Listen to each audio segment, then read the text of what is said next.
আর এবার নজর রাখবো দক্ষিণ কলকাতার ল কলেজের মধ্যে ছাত্রীকে গণধর্ষণের অভিযোগ।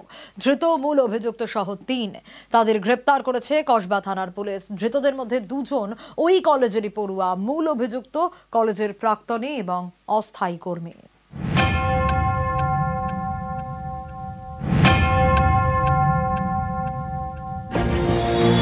দক্ষিণ কলকাতার ল কলেজ, এই কলেজের মধ্যে ফার্স্ট ইয়ারের ছাত্রীকে গণধর্ষণের অভিযোগ। জিবি প্রেসিডেন্ট উনি বলেছেন সোমবার দিন এসে ড্রাস্টিক স্টেপ নেবে, যা ব্যবস্থা যা আইনত তাই হবে। যত আপন যত ছাত্র যা থাকুক, সে যদি নিজেও থাকে আইনত যা হবে। গণধর্ষণের অভিযোগে গ্রেপ্তার করা হয়েছে মনোজিৎ মিশ্র, জায়েব আহমেদ এবং প্রমিত মুখোপাধ্যায়কে। এর মধ্যে জায়েব এবং প্রমিত ল কলেজেরই ছাত্র, মনোজিৎ কলেজের প্রাক্তন ছাত্র, এখন কলেজের অস্থায়ী কর্মী। উনি আমাদের কলেজে পিওরলি টেম্পোরারি, এই পিওরলি টেম্পোরারি জিবি ডাইরেকশনে একটা স্টাফ হিসেবে আছেন। আরো 2 জন আছে মাস কয়েক সাথে ও অফিসের কাজ করতে, মানে অফিসের মানে খাতাপত্র এইসব। পুলিশ জানিয়েছে অভিযোগকারী ছাত্রী দক্ষিণ 24 পরগনার বাসিন্দা, ল কলেজের প্রথম বর্ষের পড়ুয়া।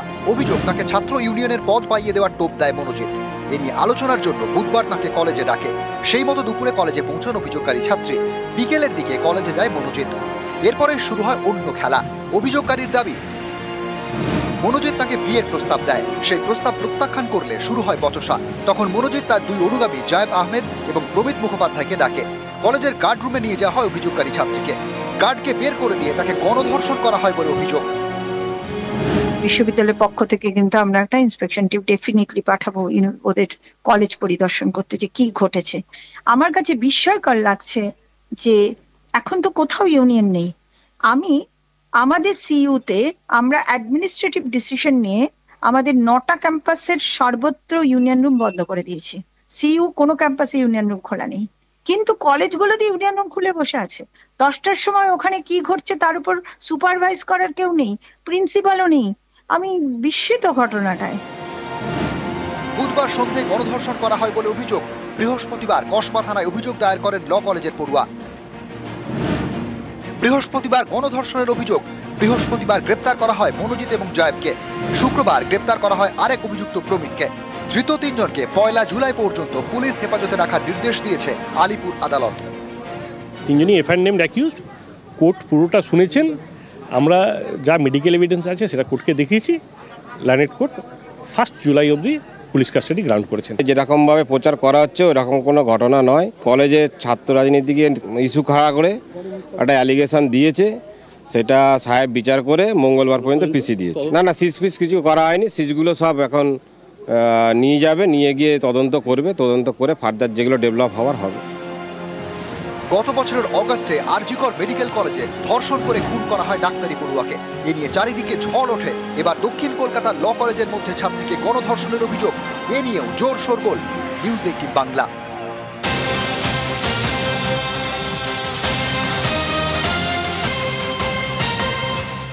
আর এই ঘটনায় আজ অভিযোগকারিনীর গোপন জবানবন্দি। আলিপুর আদালতে ছাত্রীর গোপন জবানবন্দি। গতকাল সন্ধে ল কলেজে কলকাতার পুলিশ কমিশনার পৌঁছন। কসবা থানায় গিয়ে তদন্তকারীদের সঙ্গে সিপি কথা বলেন।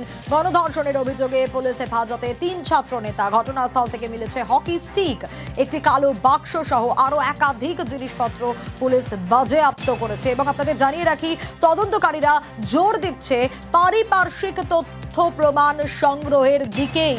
আরো ডিটেল এ বিষয়ে জানাতে পারবে রনক রয়েছে আমার সঙ্গে। রনক, পারিপার্শ্বিক তথ্য প্রমাণ সংগ্রহেই জোর দিচ্ছেন তদন্তকারীরা, কি আপডেট পাওয়া যাচ্ছে এখনো পর্যন্ত? দেখো, একেবারে গতকাল রাতেই ফরেন্সিকের আধিকারিকরা যেখানে পিএ অর্থাৎ প্লেস অফ অকারেন্স সেখানে এসেছিলেন, নমুনা সংগ্রহ করেছেন। হকি স্টিক থেকে শুরু করে বেশ কিছু গুরুত্বপূর্ণ নমুনা তারা কিন্তু ইতিমধ্যে সংগ্রহ করেছে। শুধু তাই নয়, যে 3 জনকে গ্রেফতার করা হয়েছে তাদের যে মোবাইল ফোন, সেই মোবাইল ফোন পুলিশ বাজেয়াপ্ত করেছে এবং প্রয়োজনে সেটারও ফরেন্সিক পরীক্ষা হতে পারে। কারণ নির্যাতিতা অভিযোগপত্র যেটা লিখেছিল যে তার নাকি নির্যাতন চালানোর সময় ভিডিও করা হয়েছিল। সেক্ষেত্রে যদি এরকম ধরনের কোনো কার্যকলাপ করা হয়ে থাকে সেটাও কিন্তু একটা গুরুত্বপূর্ণ তথ্য হিসাবে তদন্তকারী আধিকারিকদের সামনে আসবে। সেক্ষেত্রে প্রত্যেকটি মোবাইল ফোনের ফরেন্সিক করার একটা সম্ভাবনা রয়েছে এবং শুধু তাই নয়, যে প্লেস অফ অকুরেন্স সেখান থেকে বেশ কিছু নমুনা সংগ্রহ করা হয়েছে এবং যে হকি স্টিকের উল্লেখ আসছিল গতকাল রাতেই কিন্তু দেখা যায় সেই হকি স্টিকও কিন্তু উদ্ধার করা হয়েছে। অর্থাৎ এই গত 25 তারিখ সন্ধ্যে 7:30 থেকে 10:50 পর্যন্ত এই যে গার্ডরুম সেখানে কি ঘটনা ঘটেছিল নজর থাকবে। প্রত্যেকটা আপডেট আমরা দর্শকদের সামনে তুলে ধরছি, কিন্তু এই গণধর্ষণের ঘটনায় অনেক অধরা রয়েছে প্রশ্ন, অনেক উত্তর অধরা রয়েছে, অনেক প্রশ্ন উঠছে। গণধর্ষণে মূল অভিযুক্ত প্রাক্তন পড়ুয়া অস্থায়ী কর্মী মনোজিৎ এখন অস্থায়ী কর্মী হলেও আগেও তার কলেজে যাতায়াত ছিল।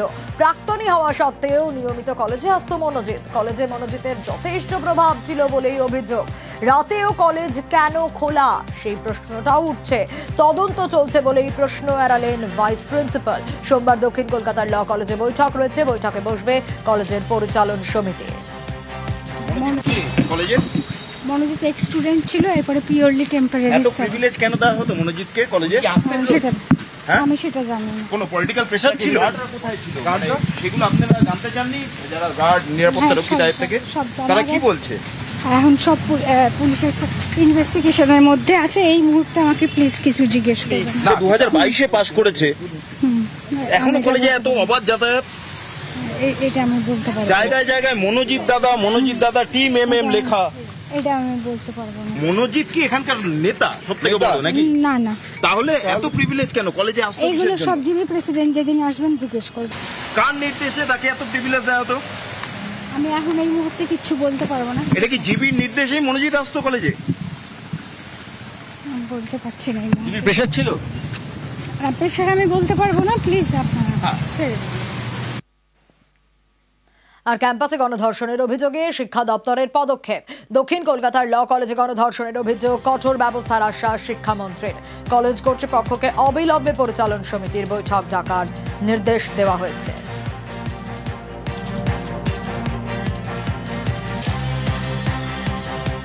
নিউজ